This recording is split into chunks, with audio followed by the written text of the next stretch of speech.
meiosis, para la formación de las gametas, la herencia es muy importante. Y ustedes me dirán, ¿por qué? Porque la herencia permite transmitir la información de un ser a otro, de una célula a otra en lo más microscópico, y recibir uno la adaptación, digamos así, de, lógicamente, el desarrollo de las especies. Yo he tenido la oportunidad de conocer las Islas Galápagos. ¿Qué científico famoso estuvo en las Islas Galápagos? Darwin. Darwin. Perfecto. Charles Darwin se basó en el estudio de unos pajaritos chiquititos que se llaman pinzones. Los pinzones, él plantea la teoría un poco de la evolución, no tiene nada relación mucho con la descendencia del hombre a partir del mono, sino que lo que él plantea en una de sus teorías es que yo podía sufrir cambios adaptativos al medio para poder sobrevivir. Es decir, que sobrevive el que en cierto modo es más apto a esa condición.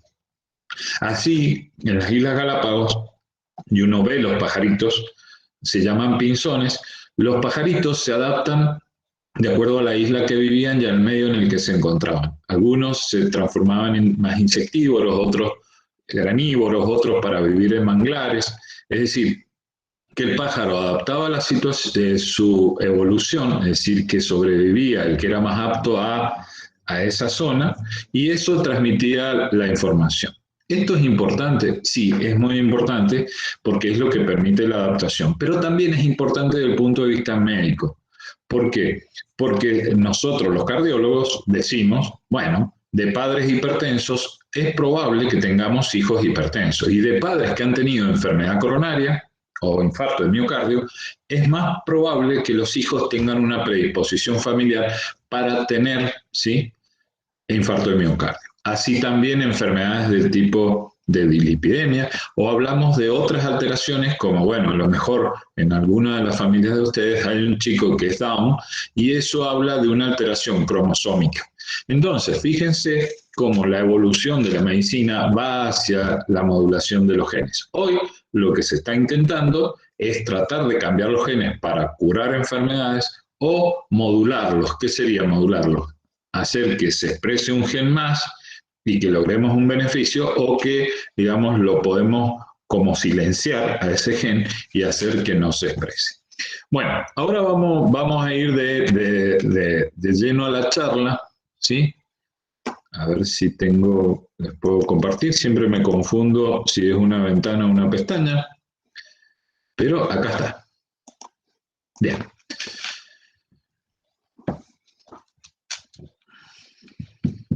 ¿Lo ven? No, profe. Ahora sí. Ahora sí. En realidad en casa tengo, ¿cómo se llama?, fibra óptica, pero ahora estoy en uno de los consultorios. En realidad, después que termine la charla con ustedes, la vida del médico es por ahí un poco complicada, pero no por ello menos linda. Yo les diré que es muy lindo ser médico y que traten de llegar a la carrera y ser buenos médicos. Ahora, vamos a hablar de la genética de la herencia y la teoría de la herencia. Esto es importante por lo siguiente, porque quiero que aprendan a calcular la probabilidad de tener una enfermedad. Y quiero que aparte sepamos del origen y de dónde viene todo este tema de los genes. Hemos hablado de los núcleos celulares y hemos hablado también de, que vamos a hablar más a fondo después, en las últimas dos charlas, de mitosis y meiosis, pero vamos a ver cómo se transmite la información genética. A ver.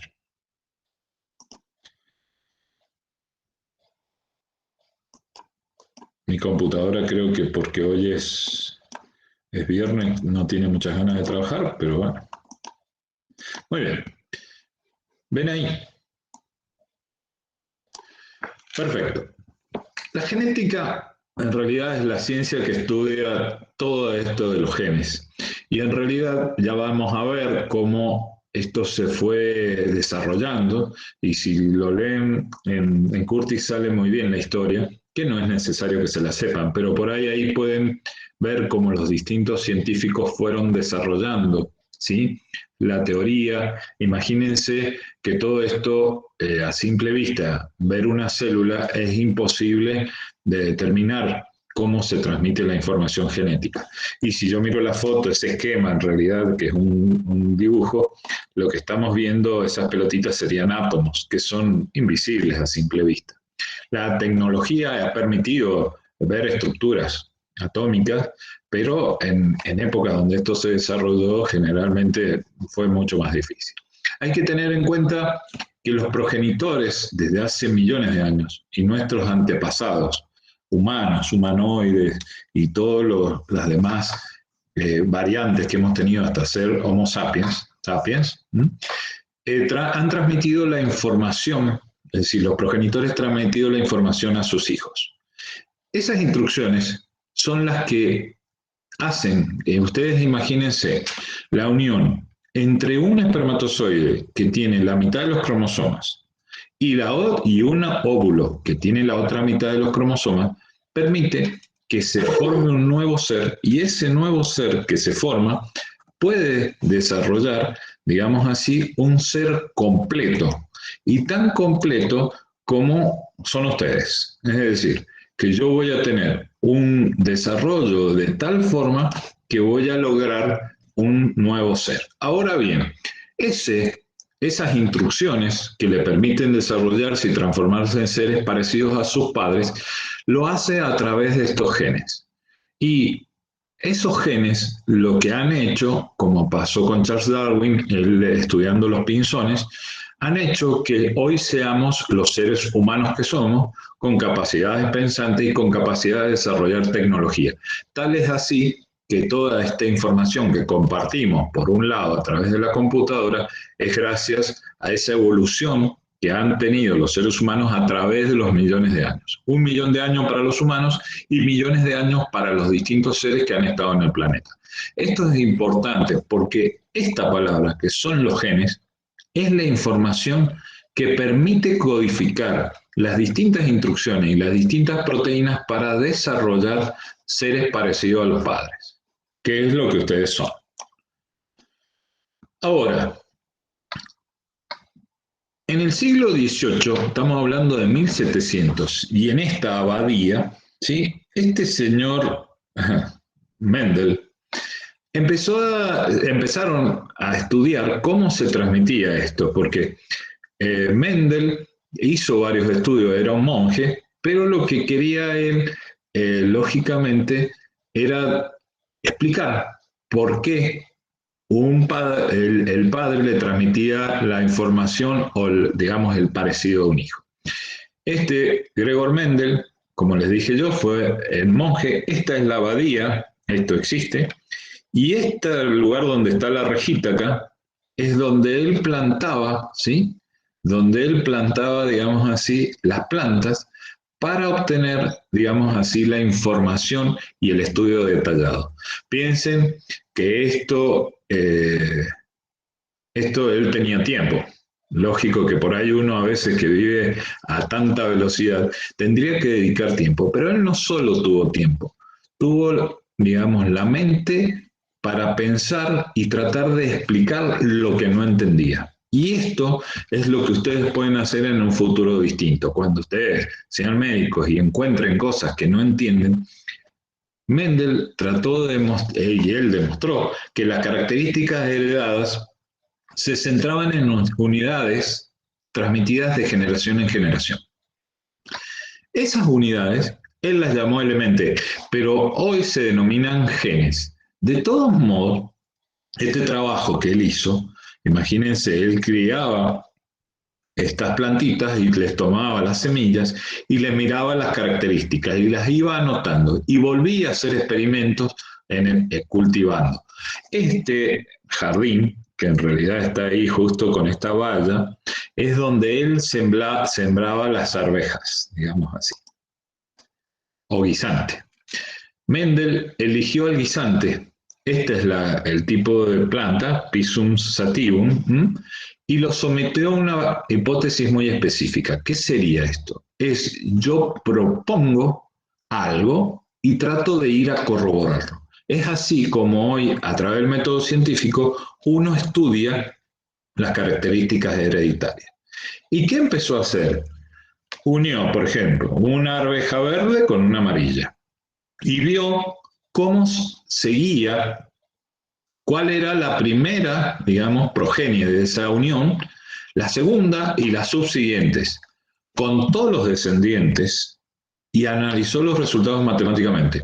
Piensen que él no tenía ni un microscopio electrónico, ni trabajos con química como para poder determinar las bases del ADN, ni nada por el estilo. Y él lo hizo estudiando la progenie y las características transmitidas de una arveja o a otra. Fíjense, eligió 32 variedades y seleccionó 7 características. El estudió la primera generación, y ahí es donde lo vamos a ver, ya les voy a explicar para que lo veamos en más detalle, y vio que solo mostraba una de las variantes posibles. Por ejemplo, ya lo vamos a ver cuando veamos el gráfico. Pero él, por ejemplo, unía verde con amarilla y veía que la primera generación, o generación F1, o primera generación filial, aparecía solamente el color verde. Es decir, que de unir una arveja verde con una amarilla, solo obtenía verdes. ¿Qué pasó? Cuando estudió, esto le llamó dominante. Cuando esa variante, que era la amarilla, no estaba vista en la filial 1 o generación 1, cuando las volvió a unir, ahí hay un error semántico. En la segunda, esta variante, que era la amarilla, aparecía en la segunda generación. Y esta le llamó recesiva. Acá hay dos datos importantes. Lo que tenemos que pensar es que los genes están formados, son diploides. ¿Qué significa? Cuando yo hablo de una arveja, el color de la arveja verde o amarilla, es porque cada gen tiene una característica. Tiene 2 genes, es decir, cada célula tiene 2 genes para el color de la arveja. Lo mismo pasa con los humanos. Los humanos tenemos un grupo cromático diploide, es decir, que tenemos 2 cromosomas 1, 2 cromosomas 2, 2 cromosomas 3. ¿Cuántos tenemos en total? 23. 23 pares. ¿Sí? Tenemos 46 cromosomas. Entonces, esos 46 cromosomas, ¿sí? Hasta el 22 son 2 por cada uno. Y el 23 es X, es Y, que es la herencia ligada al sexo. Ahora bien, en cada cromátide o cada cromosoma tiene la característica especial, este cromosoma, de que tengo una información dentro de esa cromosoma guardada que se llama gen, que lo vamos a ver. Profe, Sí, disculpe, ¿podría volver a explicar lo del cromosoma 23? sí, en realidad tenemos 46 cromosomas, 2 son sexuales, el X y el Y. La mujer tiene 2X, que tendría 2 iguales, y el hombre tiene un XY. Ya lo vamos a ver, tranquilo. No se preocupen por eso. Pero esto a lo mejor ya lo han escuchado, lo han visto en el secundario. Pero lo que vamos a ver es que supongamos, en el cromosoma 1 hay un gen que codifica una proteína. Ese gen tiene 2 códigos. Uno en uno de los genes y otro en el otro duplicado. Es decir, son diploides. Tenemos 2 genes por cada característica. Ahora bien, en el caso de las arvejas que usó el monje, lo que hizo fue unir, por ejemplo, una arveja verde con una amarilla. ¿Y qué vio? Que la primera generación eran todas verdes. Entonces dijo, ese elemento, que después se llamó gen, es dominante. ¿Por qué? Porque solamente en la herencia aparecen verdes.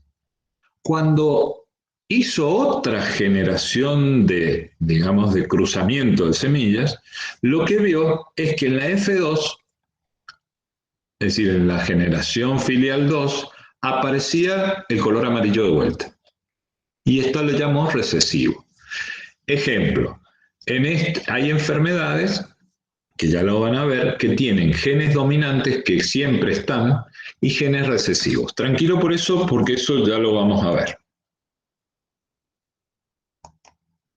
Bien. Entonces Mendel elaboró tres leyes fundamentales. Ustedes me dirán, bien, ¿y cuáles son esas leyes? Bien, acá, fíjense, yo les hablaba del verde y el amarillo, fíjense, unión. Yo tengo por cada par, en este caso de los colores, ¿sí? Dos genes. Un gen que da el color amarillo, que es el dominante, por eso se establece digamos, con el color, con la A mayúscula, y un gen recesivo que da el color verde, que sería con la A minúscula. Bien, ¿qué vio? La primera ley que se establece que durante la formación de los gametos, cada alelo de un par se separa del otro miembro para determinar la constitución genética del gameto filial. ¿Qué sería? Fíjense, yo tengo, y esto lo vamos a ver cuando hablemos de meiosis, que la mitad de los cromosomas forman dos gametos. Es decir, se separan. ¿Sí? Ahora, Punnett hizo este cuadro para poder hacer los entrecruzamientos. Y fíjese qué hizo. Si uno, un gameto de este, con un gameto de este, tengo dos A mayúsculas. Si uno, un gameto de este, el A mayúscula, con este, tengo un gameto, ¿sí?, que va a tener color amarillo, porque como el dominante es la A mayúscula, le gana al recesivo, que es la A minúscula. Entonces, esta arveja queda de color amarilla. Ahora, si yo uno un recesivo con un dominante, voy a tener esta característica genética y como el dominante es amarillo, queda de color amarilla, aunque tenga un gen dominante y un recesivo. Ahora, cuando se unen los recesivos, ¿sí?, gen recesivo verde, gen recesivo verde, tengo dos recesivos. Cuando los recesivos se unen, la única forma de expresar el color es el de los genes, en este caso recesivo, que es verde. Si los alelos son iguales, son homocigotos. Si los alelos son diferentes, son heterocigotos. Por ejemplo, este es homocigoto y estos dos son heterocigotos. Ahora fíjense esto, que es una característica muy importante. Esto lo hizo Mendel. ¿Y qué dijo? Que bueno, que esto se separan los genes. Es decir, yo tengo, y esto ocurre en la meiosis, ya lo vamos a ver en una clase más adelante, pero en la meiosis se separan los gametos y se une, digamos así, un gen del padre con un gen de la madre. Entonces se genera esta combinación, ¿sí?, que como en este caso vemos el dominante es amarillo, este que es homocigoto y este que es homocigoto dan la característica de cada gen, pero cuando se combinan gana, digamos, el que es dominante, en este caso el amarillo. ¿Vamos bien hasta ahí? Sí, doctor. Sí. Perfecto. Acá hay algo importante. Fíjense esto. Este cuadro representa el 100%.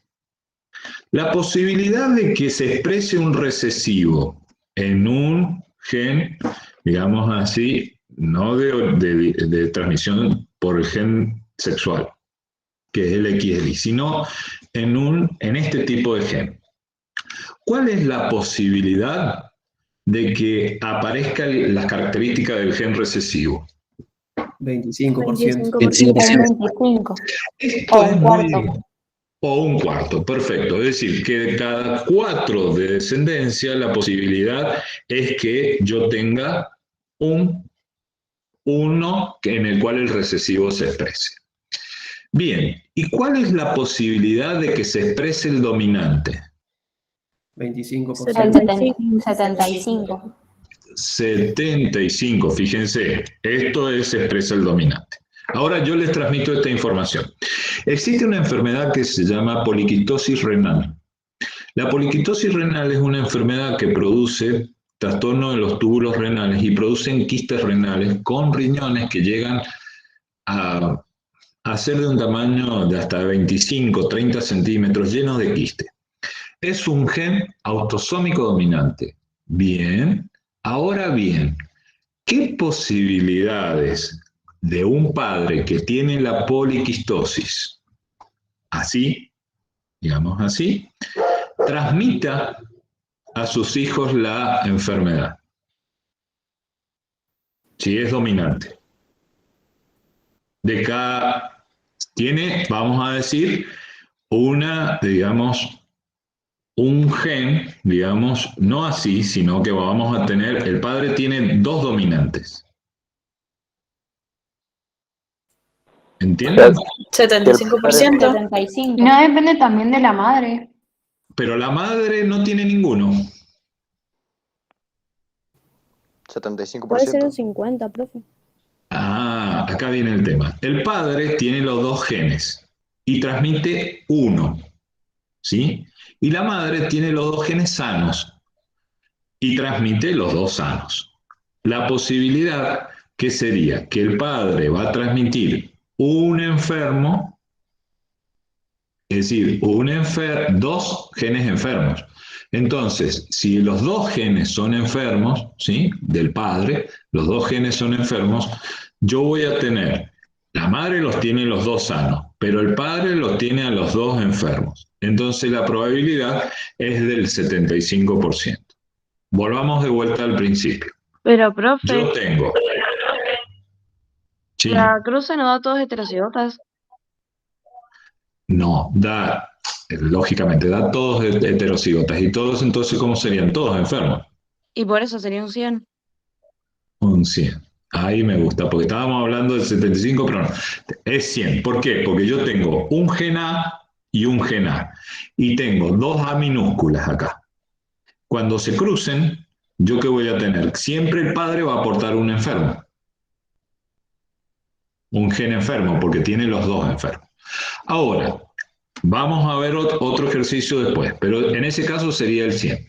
Y si el padre tiene un gen sano y un gen enfermo, es decir, que es heterocigota, 50%. 50%. el 50%.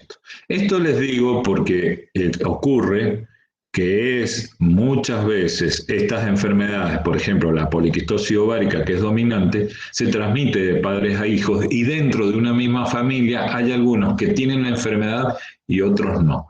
Ya lo vamos a ver con otros tipos de enfermedades que tienen que ver con las alteraciones genéticas. Pero esto es muy importante. Entonces, primera ley de Mendel. Los gametos de cada alelo de un par se separa del otro para determinar la constitución del gameto final. Esto es decir, yo separo y después hago el entrecruzamiento. ¿Sí? Bien, segunda ley. Perdón, antes que sigamos. La composición genética de un individuo, que esto es un dato importante, esto es el genotipo. Cuando uno dice el genotipo, ¿qué es lo que es? El gen que lleva la persona o el individuo. Si a eso le sumamos el medio ambiente, aparece el fenotipo. Ustedes me dirán, ¿y eso tiene que ver? Sí, porque la genética puede ser alterada por el ambiente y determinar una característica nueva o variable. Generalmente el fenotipo es digamos así, lleva un fenotipo clásico, pero, es decir, que es muy poco que varíe, pero si la influencia del ambiente es muy grande, el fenotipo puede ser distinto. Bien, segunda ley. Acá se va a complicar un poco más. Mendel, después que siguió con esto y vio que se separaban los genes, ¿bien?, concluyó que en la segunda ley existe un dato muy importante, que rasgos diferentes son heredados independientes unos de otros. ¿Qué sería? Que no existiría relación. ¿A qué se debe esto? A que los genes probablemente tengan una disposición distinta. Por lo tanto, el patrón de herencia de un rasgo no afecta al patrón de herencia de otro rasgo. Solo se cumple en aquellos genes que no están ligados, es decir, en diferentes cromosomas, o que están en regiones muy separadas del mismo cromosoma. ¿Qué sería esto?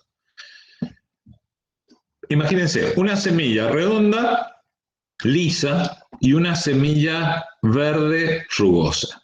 La primera, como es dominante el amarillo, ¿sí?, la primera generación, las semillas son lisas, pero son heterocigotas. Esta es homocigota y esta es homocigota, es decir, tiene los dos genes, verde rugoso y amarillo liso. Ahora bien, en la primera van mezclados. Como es amarillo liso, el dominante, son heterocigotas, pero la primera generación da todas, ¿sí?, lisas y amarillas.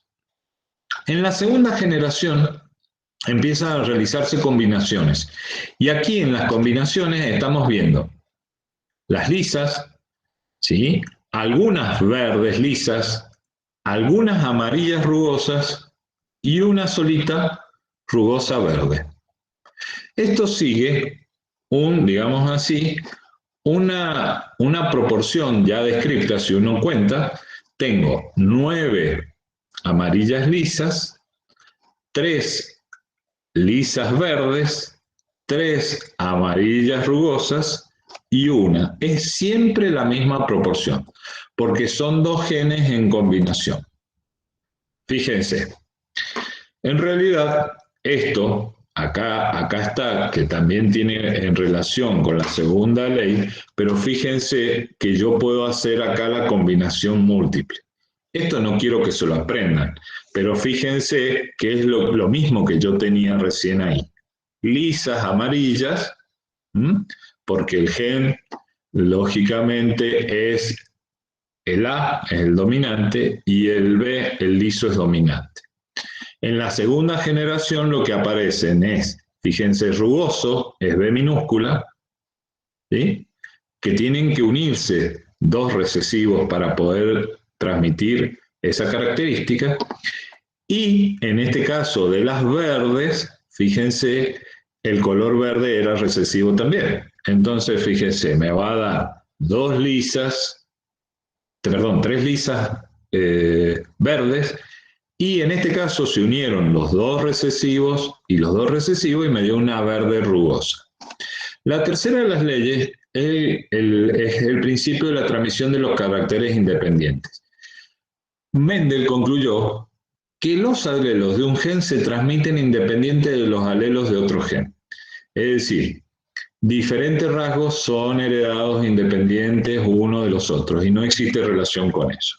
Que tiene que ver, en realidad, esto lo estudió inicialmente, lo que estudió es la proporción, y esta capacidad de transmisión de los genes es muy, pero muy importante. ¿Por qué? Porque, por ejemplo, vamos a tener un caso. Pregunta mía, ¿los ojos celestes es un gen dominante o recesivo? Recesivo. Recesivo. Es decir, tener ojos celestes en realidad habla de genes recesivos. Para que yo tenga una descendencia con ojos celestes, tiene que ocurrir que los genes del padre y de la madre tienen que estar presentes en el gameto, es decir, en el niño que va a nacer. Para ello tienen que estar los dos aportando un gen recesivo y lo hacen en forma independiente. Ahora, esos alelos donde están ubicados los genes es muy importante para no interferir con el otro. Esto lo vio Mendel cuando separó las semillas.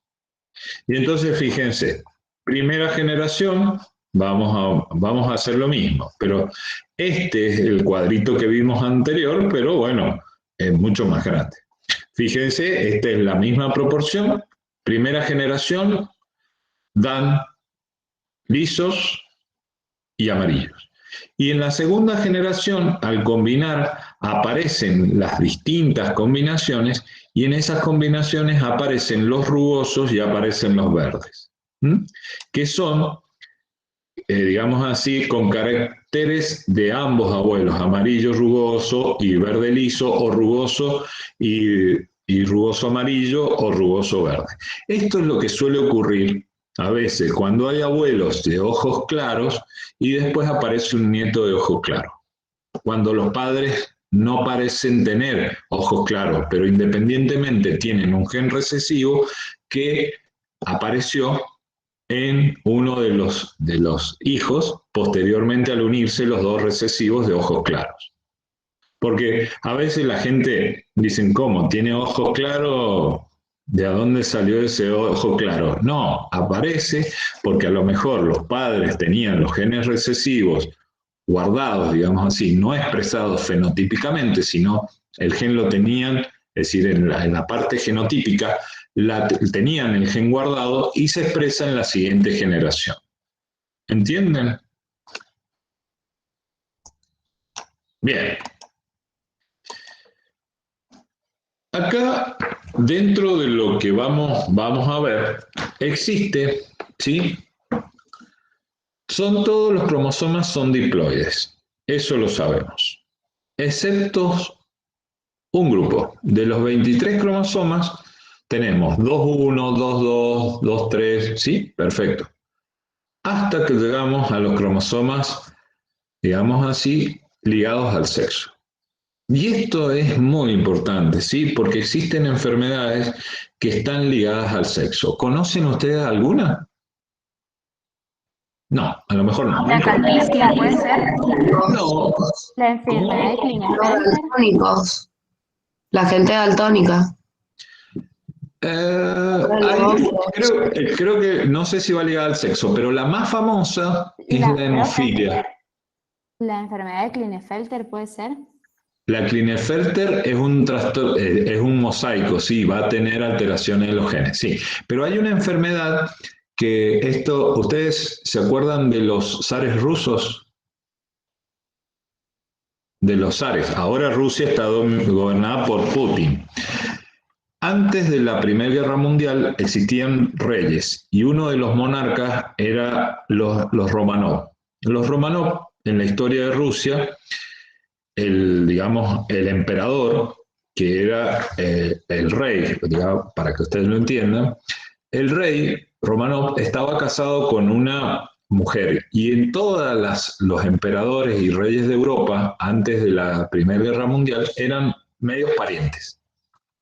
Terminaban casándose entre ellos, se casaban. A lo mejor una reina era sobrina de un rey de tal lado. Por ejemplo, los Romanov de Rusia, más el emperador de Alemania, más el rey de Inglaterra, eran todos primos, para que ustedes sepan. ¿Cuál es el problema? Romanov se casó y tuvo descendencia, tuvo 4 hijas, si no me equivoco, 4 hijas, y un hijo. La esposa de Romanov tenía en el gen X una herencia que produce lo que nosotros llamamos una alteración en la coagulación, se llama hemofilia. Y que, como las mujeres tienen 2 genes X, ¿sí? ¿Estamos de acuerdo hasta ahí? Sí. La mujer son 2 genes X y el hombre es un gen X y un gen Y. Es decir, si la mujer tiene 2 X y tiene un X enfermo y hereda del padre, es decir, cuando se forma el nuevo ser que va a ser nena, va a tener un X enfermo y un X sano del padre. Como la hemofilia es recesiva, la nena nace sana. ¿Entienden? Bien, pero si nace un varón y hereda el varón el X enfermo de la madre y el Y sano del padre, va a tener, como es recesivo y tiene un solo gen, va a tener sí o sí la enfermedad. El hijo del Romanov era hemofílico. Piensen que tener una enfermedad de ese tipo como una hemofilia hoy es difícil de tratar, a pesar de todos los avances. En aquella época era intratable. Y el chico tenía sangrados porque se ve una alteración del gen de la coagulación, de uno de los genes de la coagulación, y determina que se provoquen sangrados espontáneos. Ahora bien, todos los cromosomas son diploides, como dijimos, es decir, tengo un cromosoma 1 de la madre y uno del padre, pero excepto los cromosomas sexuales. Los cromosomas X y los Y, durante la meiosis, es decir, estos cromosomas X y Y no son diploides. Si bien en una mujer tengo dos X, y en un hombre tengo un X y un Y. Durante la meiosis masculina, las dos células reciben, es decir, dos células, una recibe X y la otra, digamos así, ya lo vamos a ver, dos células reciben cromosomas XY y las otras reciben los Y. Y en los femeninos solamente se generan células con cromosoma X. ¿Cuál es el punto? Es que en la unión, en la fecundación, el hombre va a aportar o un X o un Y que se va a unir a un X y un X, va a determinar el sexo del siguiente ser. Esto fue investigado en 1909 y este estudio lo hizo Morgan con una mosca, con esta mosca. Y ustedes me dirán, ¿cómo? ¿Estudió una mosca? Sí, estudió una mosca. ¿Y qué estudió? Estudió lo siguiente. Estudió los colores de los ojos. Es decir, las moscas, las que yo le acabo de mostrar, tienen los ojos rojos, ¿sí? Pero, ¿qué hizo? Cruzó hembras de ojos rojos con machos de ojos blancos. Fíjense, los machos aportan un X y un Y, y las hembras 2X. Como el rojo es dominante, la primera camada dan todos ojos rojos. Bien.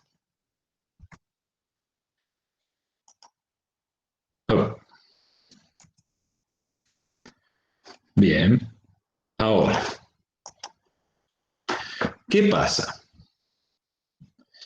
Yo puedo tener en algunas camadas, es decir, si yo, esta de ojos rojos que venía de acá, tenía un gen, digamos un X, que podía llegar a tener un gen recesivo, lo que podíamos llegar a tener es que salieran machos o hembras con ojos blancos.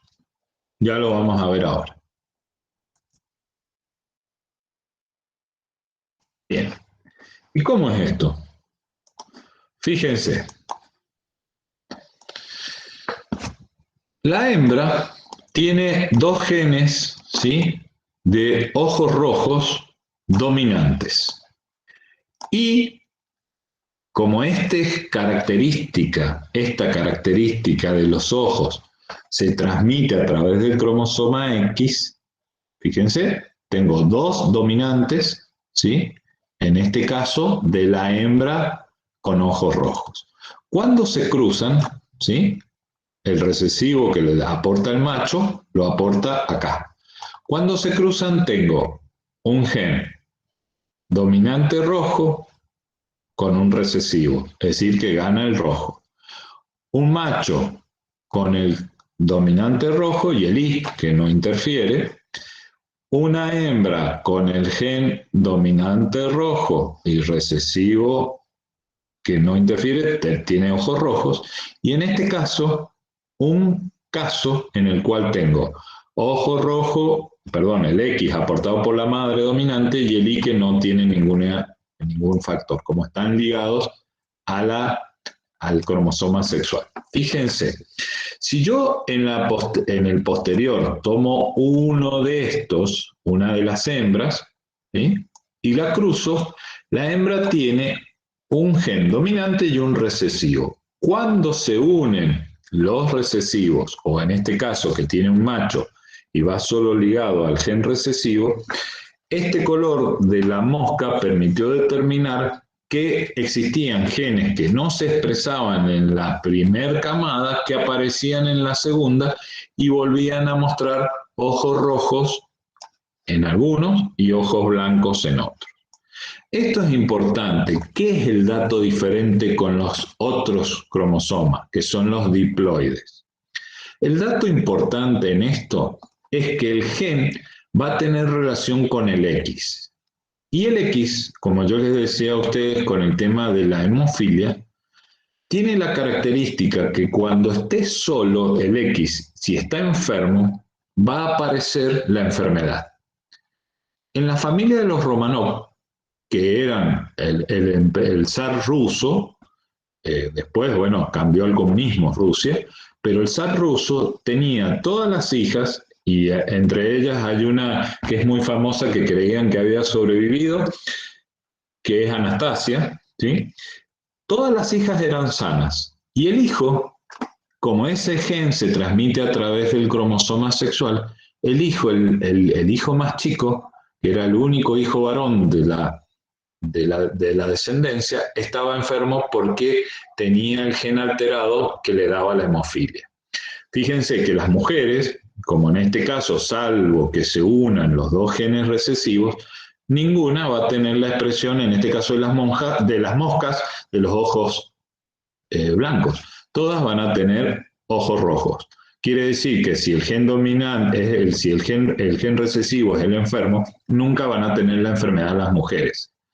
Pero en el caso de los hombres o mujeres que tengan los dos genes alterados, o en el caso de los hombres que tengan solamente un gen, como estos genes no son diploides, los genes sexuales, este caso va a hacer que aún con un solo gen la persona tenga la enfermedad.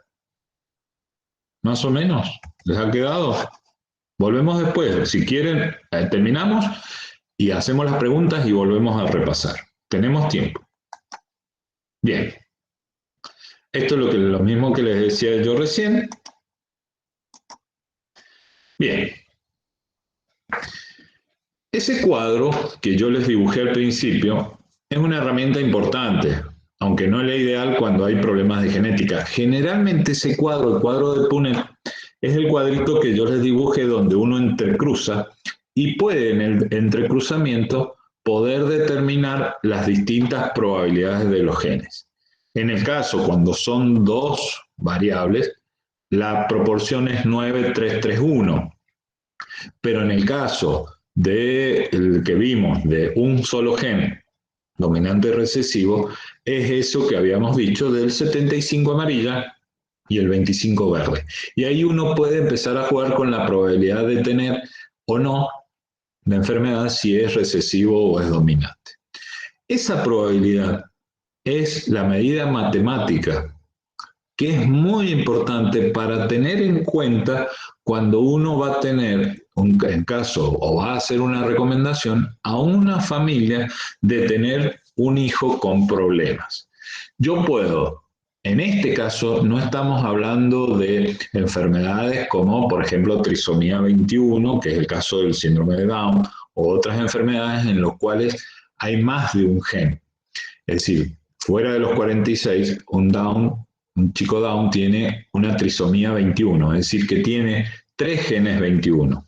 Pero eso es distinto, lo que estamos hablando son de enfermedades dominantes o recesivas, es decir, características que van a aparecer siempre o que no van a aparecer.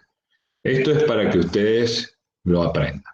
Ahora bien, ¿cómo hacemos los cálculos? Fíjense, ¿qué es lo que habíamos dicho recién? Una regla es la regla del producto, que establece la probabilidad de que ocurran juntos dos o más eventos independientes que pueden calcularse al multiplicar las probabilidades de los eventos. Esto no es para que se lo aprendan así. Dice, ¿cuál es la probabilidad de obtener de un individuo A en la siguiente generación? La única manera de obtener un individuo con 2 genes A es si la madre contribuye con un gen A y el padre contribuye con un gen A, ¿sí? De cada gameto. Entonces, cada padre tiene la probabilidad de medio y medio. Es decir, la mitad de los del padre y la mitad de los de la madre. Si yo multiplico la mitad del padre y la mitad de la madre, un medio por un medio, me da un cuarto. Entonces, la probabilidad de que un descendiente sea AA, ¿sí?, es la probabilidad de que la madre contribuya con una A y la del padre contribuya a una A. Mitad del padre, mitad de la madre y mitad del padre. Entonces, la probabilidad de que tenga los dos genes es de un cuarto. Esta es una forma de calcular, es decir, de acuerdo, esto es en el caso de un solo gen, pero es para que ustedes vayan aprendiendo a hacer el cálculo y más o menos saquen la idea de saber con certeza cuál es la probabilidad de que nazca alguien con una afectación genética. Es decir, la regla del producto se establece la probabilidad de transmisión del gen del padre y la probabilidad de transmisión del gen de la madre.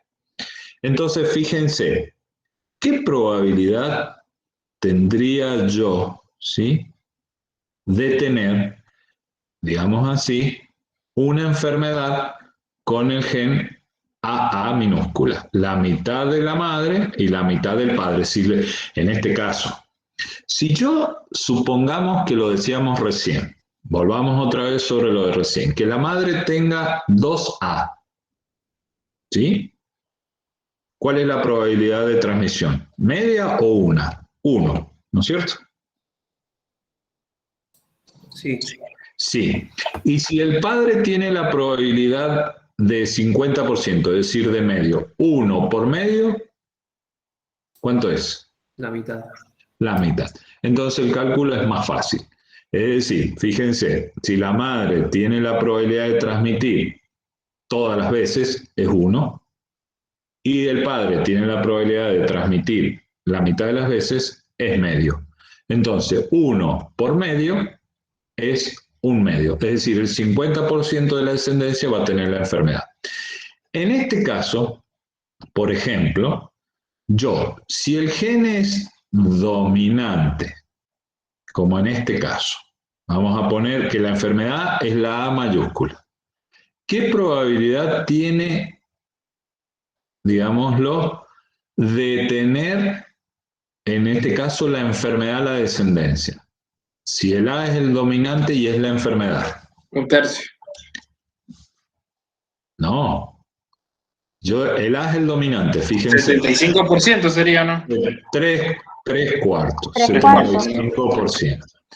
Si la enfermedad es el gen recesivo, ¿qué probabilidad tengo de tener la enfermedad? 1/4. 1/4. 1/4.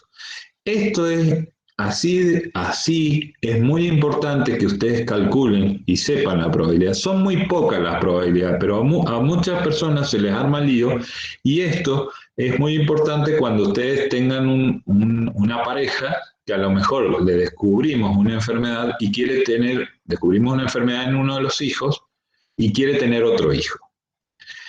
Yo tengo una pareja amiga que tiene una hija, ella con una enfermedad que es como una hepatitis autoinmune recesiva. Es de un gen que es no sé si es el 11 o el 12, y en ese gen es recesivo. Es decir, ¿qué probabilidad tiene esa pareja, amiga mía, de tener otro chico enfermo? 1/4. 1/4. Quiere decir que de cada 4 chicos que tenga, 1 van a ser enfermos, ¿sí? Ahora, cuando yo la esposa vuelva a quedar embarazada, no porque tuvo 1, los siguientes 3 chicos van a nacer sin enfermedad. Cada vez que se quede embarazada, la probabilidad es de 1/4. Porque uno diría, bueno, ya tuvo una hija enferma, los próximos van a ser los 3 próximos sanos, ojalá tuviera esa suerte, pero la probabilidad sigue siendo el 25%, ¿entienden? es decir, de un cuarto. Sí, profe. Es decir, que en el próximo embarazo, mis amigos pueden volver a tener otro hijo con la enfermedad. Entonces, ellos han decidido no tener más chicos. Acá vamos a lo siguiente. La regla de la suma de la probabilidad. La probabilidad de que ocurra cualquier evento entre varios mutuamente excluyentes es el igual a la suma de las probabilidades individuales de los eventos. Ahora lo vamos a ver.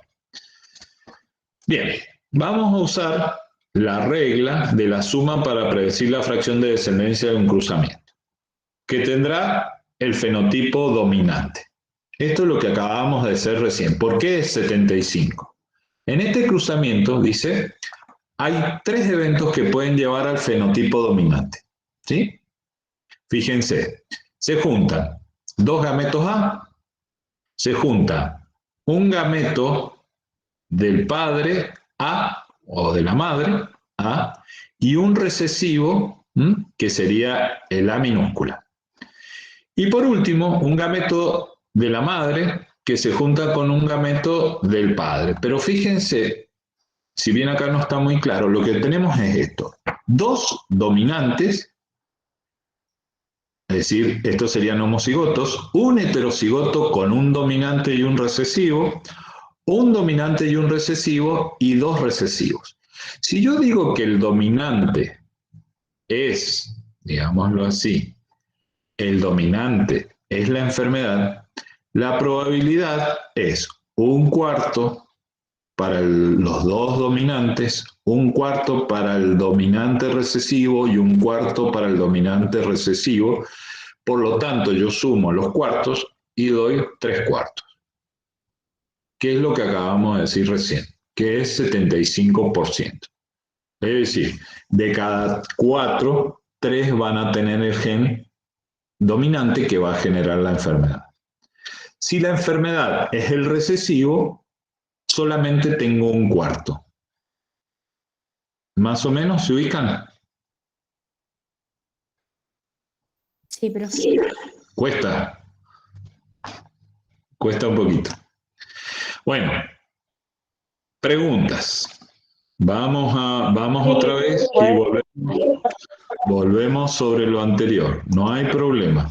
Hasta acá vamos a detener la grabación y así ya queda la charla guardada, pero vamos de vuelta a